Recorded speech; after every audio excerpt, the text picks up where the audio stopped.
ایک مرتبہ بادشاہ اورنگزیب عالمگیر میرے خواجہ غریب نواز کے آستانے پر تشریف لاتے ہیں۔ جب آتے ہیں تو آپ نے دیکھا کہ ایک فقیر جس کی آنکھیں نہیں ہیں، جو نابینا ہے، اور وہ خواجہ غریب نواز کے آستانے پر بیٹھا ہوا مانگ رہا ہے، یا غریب نواز آنکھیں دے دو، خواجہ آنکھیں دے دو، یا خواجہ غریب نواز میری آنکھیں واپس دے دو۔ اللہ اکبر کبیرہ، وہ مانگ رہا تھا۔ بادشاہ اورنگزیب علی الرحمہ نے جب اتنا دیکھا تو کہنے لگے، اے فقیر تو کتنے دن سے مانگ رہا ہے، تو کب سے مانگ رہا ہے، تجھے کتنا وقت ہو گیا مانگتے ہوئے؟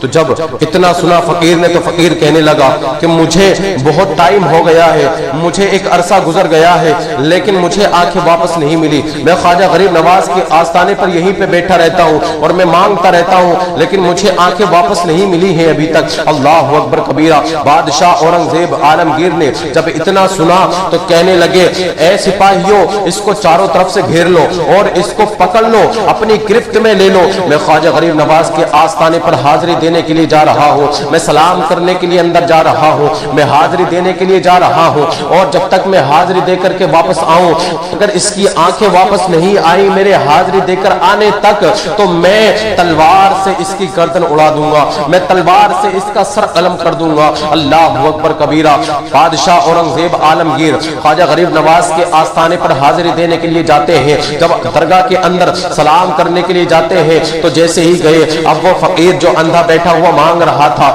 جو خواجہ غریب نواز کے آستانے پر اندھا فقیر بیٹھا ہوا مانگ رہا تھا، یا خواجہ آنکھیں دے دو، خواجہ غریب نواز آنکھیں دے دو، آنکھیں دے دو، میری آنکھوں کی روشنی آ جائے۔ اب وہ کہنے لگا، رونے لگا، گریہ وزاری کرنے لگا، اور رو رو کر کے عرض کرنے لگا، یا خواجہ غریب نواز میں آپ کے آستانے پر مانگ رہا تھا، اس لیے مانگ رہا تھا کہ مجھے پیسہ مل جائے، میں اب تک اس لیے مانگتا تھا کہ میں اپنی آنکھوں کا سوال کروں گا تو مجھے لوگ نابینا سمجھ کر پیسے دیں گے۔ خواجہ غریب نواز اب سوال صرف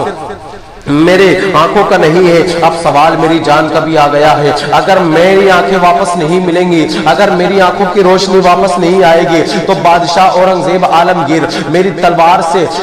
سے میرا سر قلم کر دیں گے، میری گردن کو اڑا دیں گے۔ یا خواجہ غریب نواز میری فریاد سن لیجئے، میں رو رو کر آج سچے دل سے دعائیں مانگ رہا ہوں، میری فریاد سن لیجئے، میری آنکھیں واپس دے دیجئے۔ آج میری آنکھیں واپس نہیں آئی تو بادشاہ اورنگزیب عالمگیر میرے سر کو قلم کر دیں گے، میری گردن اڑا دیں گے۔ اللہ اکبر کبیرہ، وہ مانگ ہی رہا تھا، اتنے میں بادشاہ اورنگزیب عالمگیر واپس آتے ہیں میرے خواجہ غریب نواز کے آستانے سے حاضری دے کر کے۔ لیکن جب آ کر کے دیکھتے ہیں تو وہ فقیر جو اندھا بیٹھا ہوا مانگ رہا تھا ایک زمانے سے، اب آ کر کے دیکھتے ہیں تو اس کی آنکھوں کی روشنی واپس آ گئی ہے، اس کی آنکھیں واپس آ گئی ہے۔ اب وہ نابینا نہیں رہا ہے،